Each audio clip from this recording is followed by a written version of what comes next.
Hello internets, Jesus loves you. My name's Cody, and this is the Christian News Show we do on Tuesdays and Thursdays with GeeksUnderGrace.com. And today we're starting out kind of catching up from last week. Just one of those situations where I didn't think something was going to be a big deal, and now these two topics are, I guess. And this first one you probably have heard of already because it was actually even more than a week, but in the UK, they had this trailer made that was the Lord's Prayer. It was supposed to be in movie theaters. I don't know how many of you are those people who go to the movie theater 20 minutes before the movie starts.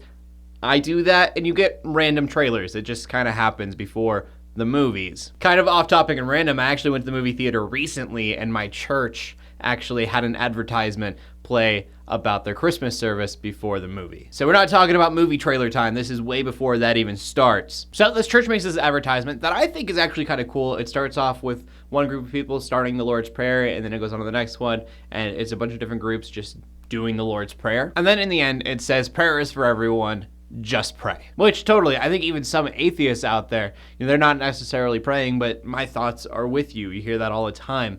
They're not really praying to anyone, but they are praying internally. But this video, I've left a link in the description below to the video itself if you want to check it out. Got a lot of controversy. They said that they did not want anything political or religious for advertisements in movie theaters in the UK. And then you have Princess Leia herself, Carrie Fisher, coming out with a statement saying that she does not believe it is offensive for there to be prayer before Star Wars Episode 7. And I guess my 2 cents on it is that I really hate that religion and politics are lumped into the same group. I mean, I get that religion and politics are two things that we definitely have very strong beliefs in and are very rooted in, but politics, at least here in the United States, definitely divide us whether we like it or not. And though religion does the exact same thing, it shouldn't. I mean, when it comes to politics, we are arguing about who is right and who is wrong about making the world a better place. So you'd think that religions would be doing the same thing. They would be trying to one-up each other, trying to figure out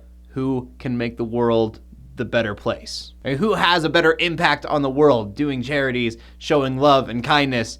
That should be what it is, I would think, from a very humanistic point of view. But I would think if that's the case, the movie theaters wouldn't be trying to ban everyone. And then going on from that, you probably have also heard about the Evangelical college professor who is wearing Muslim hijab. I don't know if I'm saying that right. The Muslim garb that women wear during the Advent season, to which a lot of Christians are really distressed about.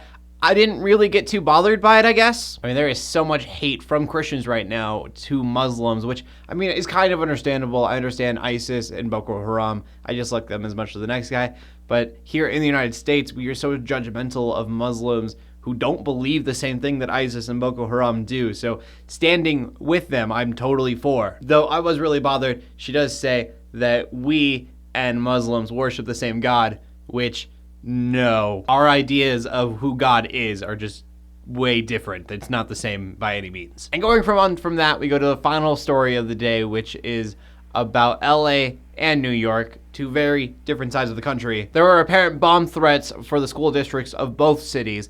LA making sure that no students came to class, saying that they weren't going to chance it. They're going to make absolutely sure there was no threat before letting kids come back.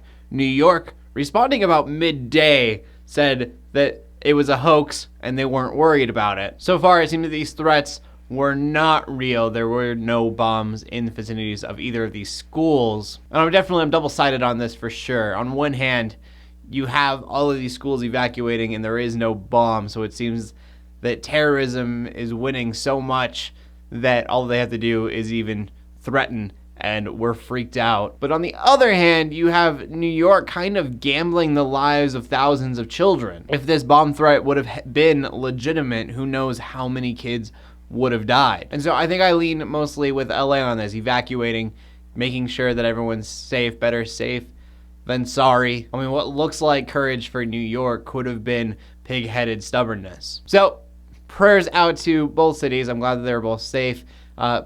But prayers out for the entire nation, because things like this have been happening pretty frequently lately. Also, who was right, New York City or LA? I want to know what you guys have to say on it. So please leave your comments in the comment section down below. I'm really curious what you guys have to say on this one.